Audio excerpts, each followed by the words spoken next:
up, guys? Welcome to local band Smokeout. Any genre from anywhere in the entire world. I do reactions, reviews, and interviews with bands, and I want to hear your music.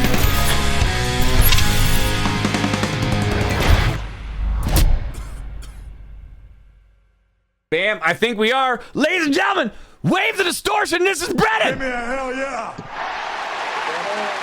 Let's go. How's the day, sir? I wasn't going to drink today because I had a wild weekend, but you were like, dude, you better bring beer. Yeah, it'd be a lot cooler if you did, so I was hoping you would. So. Really hope so. Yeah. And yes, I got a pink cup, and I like ice in my beer, so that's how we roll.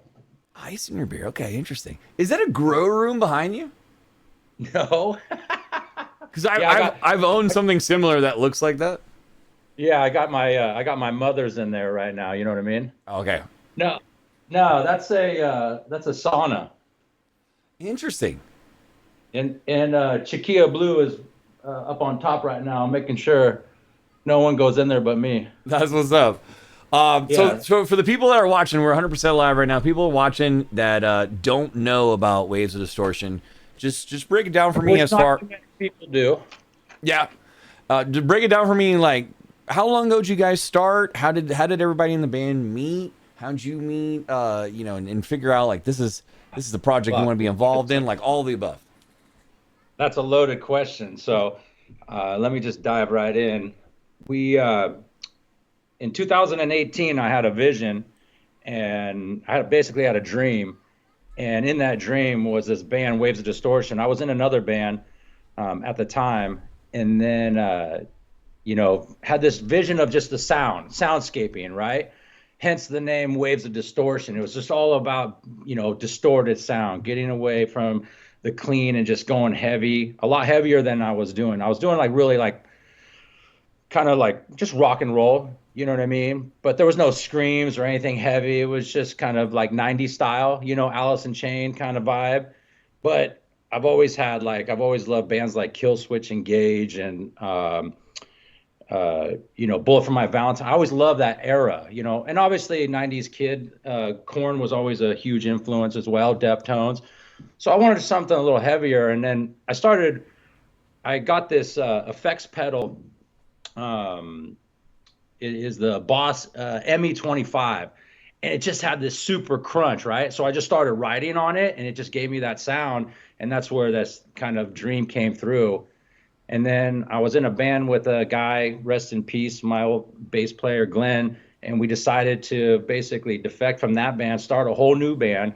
So we just started calling out guys in the Sacramento area, and one thing led to another, We've been through a lot of shit since 2018. That's why, we start going, we release album, and then just tragedy and bullshit just always happened, kind of kept us down. So now we got a really good lineup, and we're ready to come out there. Yeah, I feel like Spaz, A Failure by Proxy, was the first to put us on your music. Do you guys frequently gig together?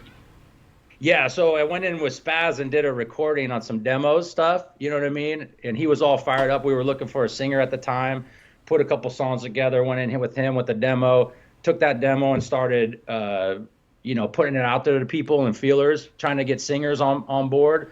And then our drummer at the time, Jonas, his old band, For All I've Done, had a singer, Joe Fox, and then he came in and we just fell in love. And me and him and Glenn at the time had just been so tight, you know what I mean? So through it all, just trying to get the pieces, whether it's finding drummers and then obviously now finding a bass player, it was just a lot of like ups and downs. But me and Joe and Glenn stayed solid throughout their years, just battling. Then of course COVID fucking came out and no one could play. You know what I mean? We did this album and no one could fucking play. So, again, another stall, you know what I mean? And then, so we did that, then wrote the Shattered album. And then obviously Glenn's passing recently just kind of stymied us for the last 2 years while he was battling cancer.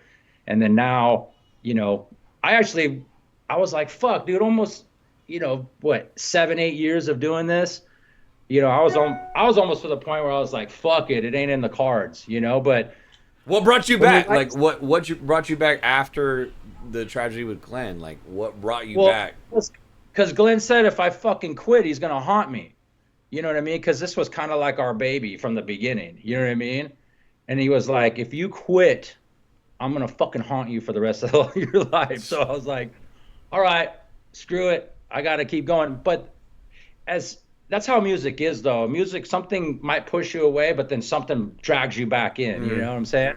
It's it's like a blessing and a curse. You know what I mean? Music is such a blessing, but it's also an hellacious ride as well. So when you're writing stuff, again, we're writing new material again. Obviously, we have this, you know, obviously everybody knows Nick Miller is such a fucking killer producer.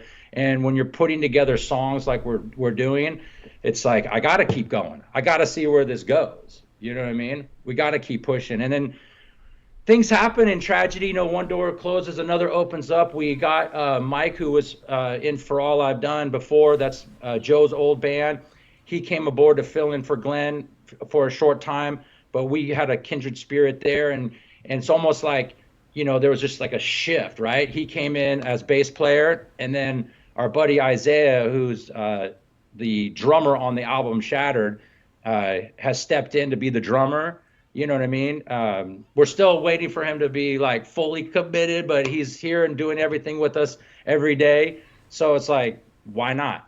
Why not? Just keep going. You know what I mean? We're writing great stuff. He loves the new material. And in tragedy spawns creativity, right? I love that. And that's where we're at right now. It's like, well, fuck, I can't quit. We got these fucking killer ass new songs from just going through, you know, losing my best fucking friend in the world. And it's like, how else am I going to put it out there, right? Am I going to go sit in a corner and hide? Fuck no, dude. We're going to come back out there, and this time come out as hard as we can. And we're not stopping this time. So nothing can stop us, dude. We've been through it all. What else can you throw at me? You know what I mean? Who does all the music videos for you guys? 'Cause 9 is such a, like, it came out so well, and it almost alludes to a lot of them being tied in together, and or we're getting a follow-up from how it ends. So there is a concept, right? If you look at all the songs and you get really high, you can fucking get the concept. You know what I mean? But Yep. there's a concept that's going on. It's just an evolution of life, really. You know what I mean? Where are we from? Where are we going?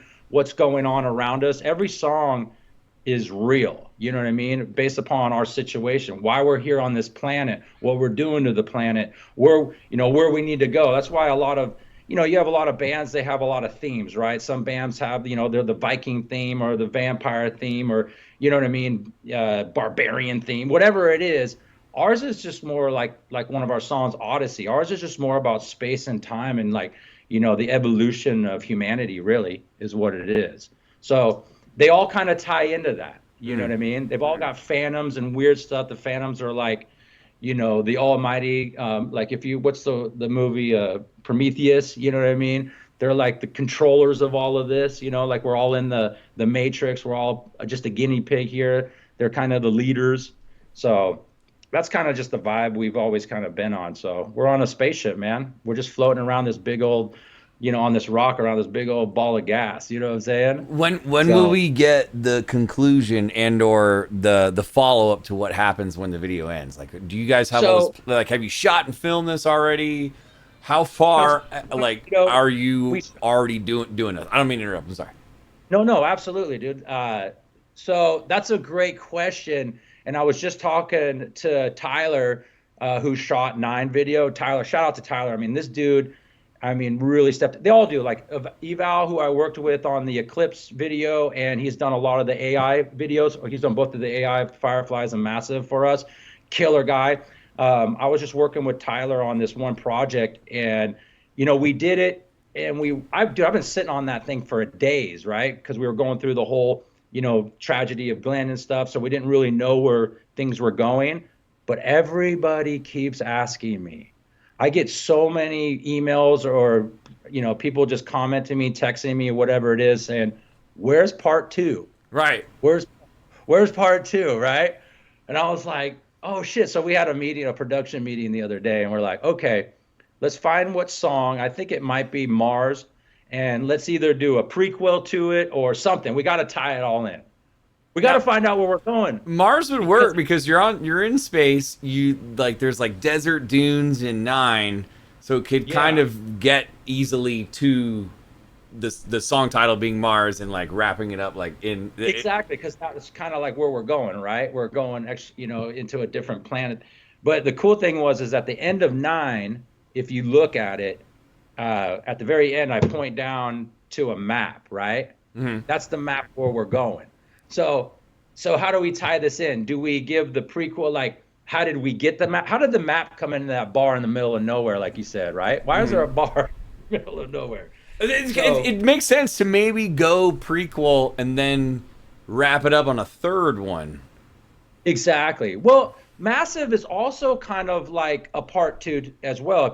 If you watch Massive, it's kind of like the astronaut gets in the plane and goes somewhere, and he goes to the temple, and then the phantoms basically hand him the orb, and he takes that orb back to Earth, which is on fire. So if you watch the Massive video is an AI video, but it's also a kind of a part 2 to 9 as well. You know what I mean? It's just an AI video, so the live action was cool. And did I die in that video too? I don't know. I got shot. I ended up getting up and sniping, the person who shot me. But yeah, so does Joe come and get me and drag me into the spaceship, and I got the little, robots fixing me up and shit. We're going to the next, destination. You know what I mean? So there's so many things that we're like throwing out. Where's this thing gonna go? But I guarantee you, we're going to do something with it. We're not leaving it there, Cool. Did you think of the movie or TV show that you've seen so many times? It's your favorite movie or TV show ever. I'm going to look up trivia on it. If I stump you, either take a swig of hot sauce with me, and whether you get it right or wrong, I'm going to do this. Or just... Okay, well, I don't really do hot sauce. We'll chug a beer. We'll chug a little... I do got some spicy kimchi around here. Okay, so cool. I'll take it. I'll accept it. When you eat it, it'll give you that feeling of like, ugh. So, or we just chug a lug, you know what I mean? We got something. We could get crazy. We could do both. But yeah, well, what movie or TV show? Because I got to look it up. It's going to take me a second. But, what have you seen the most? I did Game of Thrones once. I mean, Game of Thrones is a big one. Seinfeld's a big one. I love me some Seinfeld because it's just brain dead. It's just funny. You just watch it over and over again in the background. Yeah, you just kind of put it on. It's in the background. You know what I mean? I would say that. Or we could test our Star Wars trivia, since we're 9 seems to be comparable. Everybody keeps saying it looks like Star Wars. Have you seen Star Wars a bunch? The first 3, definitely. Okay. Oh, actually, sorry. You mean 4, 5, 6? 5, and 6. I got you.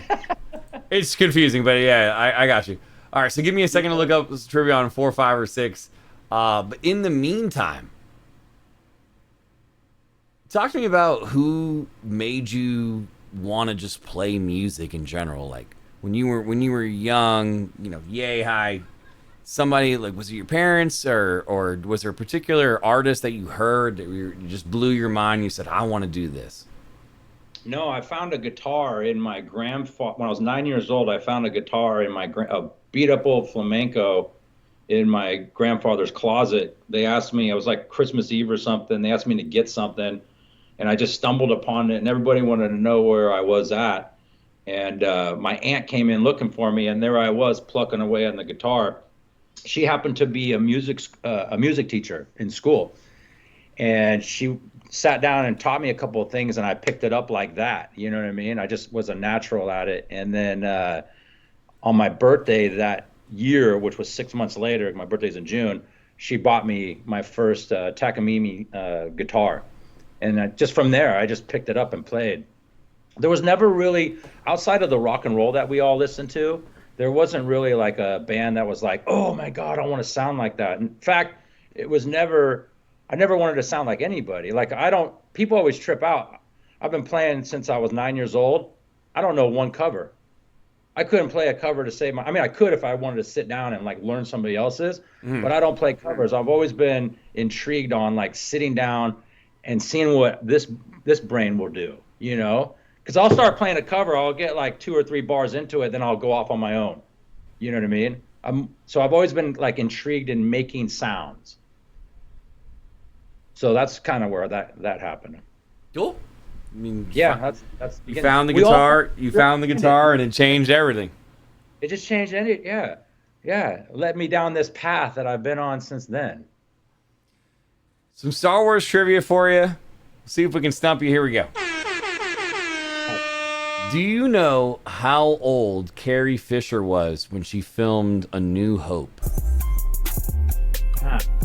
Episode 4. How old do you think Carrie Fisher was when she started filming A New Hope? Was she underage? I can't give you very many hints. You have to... 17. You're really close, but that is a stump. She was 19. Oh, 19. Teenager. Let's. I think she was a teenager. Yeah, it says she was 18 when she auditioned, but she was actually 19 when she filmed. But that's pretty amazing. I don't know how old anybody else was. I'd always heard like Harrison Ford was like he worked for George Lucas. Like, I don't know if this is a true story. A carpenter or something? He was like a carpenter doing something, and yeah. So I got my chopsticks here, and they got it specially engraved. It says, "Feed your passions, not your addictions." I got that tattooed on my arm about 20 years ago. I still don't listen to it because I feed all my addictions and all my passions. Denim. Yeah. Let me know if it's hot. Is it hot? Is it nasty? It's hot and like sour. It's like, it's not fun. Yeah. It's like, ugh. It's fermented. You know what I'm saying? Right. For Shattered, with regarding the Shattered album, what was the hardest song to? And you said Nick produced the whole thing, right? Yeah. Yeah. What was the Basically, hardest song right? for you personally to get laid down and or had the most rearranging before it hits our ears? Well, that's a fucking great question, dude. Because all these songs have probably, I'm kind of a weirdo when it comes to getting things right. And a lot of these songs were rewritten a bunch of times. The actual title, Shattered, that song was probably the most difficult. We actually had probably 6 or 7 different versions of it. And the ones that were going to do it they weren't going to make the album, because what happens is you start writing an album, right? And then all of a sudden certain songs just don't fall in line with that album, right? So then we would go back and kind of bring them up, because you're learning new tricks. You got new little skill sets that you're doing, right? Little pieces. And then you're like, well, now I got to go back to those first 4 songs and bring them up to speed. You know what I mean? And then Shattered was just one of those ones where it got recorded a bunch of times vocally, and we basically rewrote the whole thing. And it wasn't even going to make the album, but then we rewrote it this way, and it just worked, because we wanted that one kind of just like slow, kind of, vibey song. And I think that was the one that went through a myriad of transformations until it got to your guys' ears. So that would be that one for sure. But they all had. I think Fireflies is the only one that just came out of the gate, kind of wrote itself.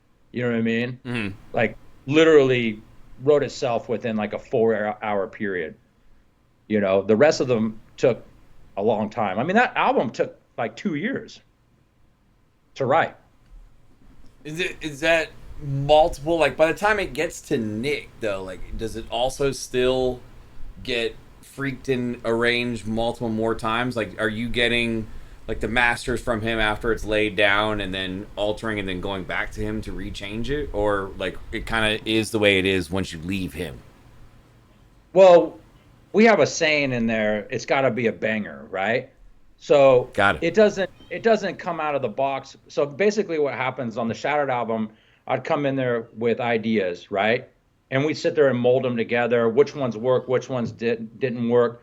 And obviously with Nick, he's got great production capabilities on like, hey, why don't you try this? Or, hey, why don't you try that? You know what I mean? And so we just start piecing things together. But it doesn't even go to the guys until me and him have solidified what the foundation is. You know what I mean? So now, when I first started writing with him, I would come in there, basically he was just tracking, and then one time he was like, what if you tried this? And I was like, well, that's not how you do it. This is how you do it, Yeah.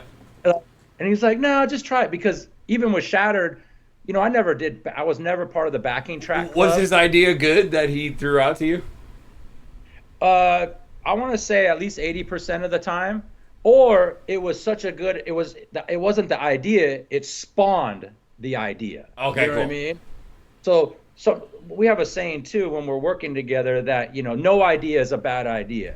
Because you start doing something, I mean, dude, we've written songs up to like 2.5 minutes and then wrote like a killer bridge for it. You know what I mean? And then we're like, well, that bridge is too fucking good. So then we go back and write a whole new verse and chorus. You know what I mean? So that's kind of what happened in Massive. It was such a killer bridge that we're like, dude, we got to go back and write the rest, like scrap the rest. We just worked on that for, you know what I mean, like 3 sessions, and now we're going to scrap the whole song and write around that one piece. So that's happened with not only bridges or just writing a chorus, you know what I mean, and it just spawns different things. So it's a really cool marriage. I mean, we got a system now, so which is great. Cool. When you vibe with a producer, it's the best thing where you can just instantly make and write just like that. That's awesome. I want to try and stump you one more time though. Some Star Wars trivia. This is an easier one though. It does not specify, but I'm almost positive it is also in A New Hope. Who says this line? She's the fastest hunk of junk in the galaxy. Well, that's Han Solo. It is not! What are you talking about? Lando says that to Han. Oh shit! Is that when he landed on the Yeah, planet? And Lando says that to Han. We gotta chug a beer together. Ah, fuck. While we're chugging, make sure to promote anything. If you guys have some gigs coming up, let everybody know. We have a gig this Thursday with Alien Ant Farm in Goldfields, Roseville. So that'll be a fun show. We're looking forward to that. We had a lot of response to our ticket sales, and everybody is really excited. And then I'm working with Distilled Entertainment right now on touring and different things like that. So we do have a lot of things coming up. If you go to wavesofdistortion.com, we're going to redesign the website as well, update it, get it a little bit more current to what we're doing. And we're going to be posting a lot about what our tours are going to be. We're looking at jumping on some tours with some bigger bands and different things like that. So we have a lot of things in the works right now that we're really excited about, because now we're done with all that. The past is the past. You know what I mean? So now it's trying to get out there, build up the fan base. And I have to tell you, even though we're not really known in this atmosphere, we're really known in Sacramento and different places locally, because every time we play, we always get a killer response. You know what I mean? No matter what we do. Some SoCal gigs in the near future, please. Absolutely. That's like definitely happening. Just holler at me if you need a couple connections for like setting it all up. Just let me know. Yeah, we're definitely down. I mean, we're a good time when we play. It's just about good music and good vibes. Absolutely. Have a good time. That's really what it's all about. And if you listen to the album, anybody out there, go ahead and listen to that album. I mean, it's killer. I pop that shit on when I'm, working out or going for a hike, or, you know what I mean? And it just gets you pumped and going, And, it's and awesome. everybody always has a favorite on there, which I like. There's always something, no matter what your taste is, whether you're fucking, post-hardcore or whatever you are, there's something in that album for you. I got to ask one last question before we let you go, sir, and I appreciate your time. But Absolutely. I want to ask another question about the sauna. I've never seen a sauna like this. It's just in your living room, just chilling there. Was this your did you come up with this? How did you convince the fam, like, this is exactly what we need? We need a sauna in the living room. Well, I am the fan. First of all, let's just get that. Okay, understood. You know what I mean? So, I don't. There's no ring on this finger. So I don't know if you were a dad. I don't know. No, my son's he's a fighter. He's into jiu-jitsu and MMA, so he loves it. You know what I mean? So we just I have a cold plunge in the garage, and then we hit the sauna. You know, it's just good therapy, and it's a good way to. I mean, I want one. I want one. I'm not saying like I want one in my living room or in the room. Dude, Like that's dope. I bought one for fucking $12K, put it in my garage, and it sucked. I had them take it back and get out of here. I bought this little thing at like what's that one fucking place that you guys we get all the shit, Broadstones or whatever. Okay. And it was literally like $150. 150? $150. It just set up and it has a little steamer and it steams it. You can put eucalyptus oil in there and just, you know, breathe. It's beautiful. Oh my god, I'm buying one. That's Dude, that's the price that I could minutes. afford. I could afford it right around there. You can afford that. That's easy. Hell You know yeah. what I mean? A little bit of water and fucking get in there and chill your day away. I'm gonna be a whole new man. Jam some Shattered while I'm in there. I'm gonna be a whole new man, bro. Oh hell yeah! And it's easy to hotbox. Hell, now we're talking. See, there it is. Now we're speaking your language. You know what I mean? Dude, this is fun, man. If it's okay with you, I'm gonna throw this on YouTube tomorrow. I apologize. I'm sunburned as shit. I was at Warped Tour all weekend, and I bathed in sunscreen and did nothing. Yeah. Well, that's what we are. We can't go out in the sun for too long. Exactly.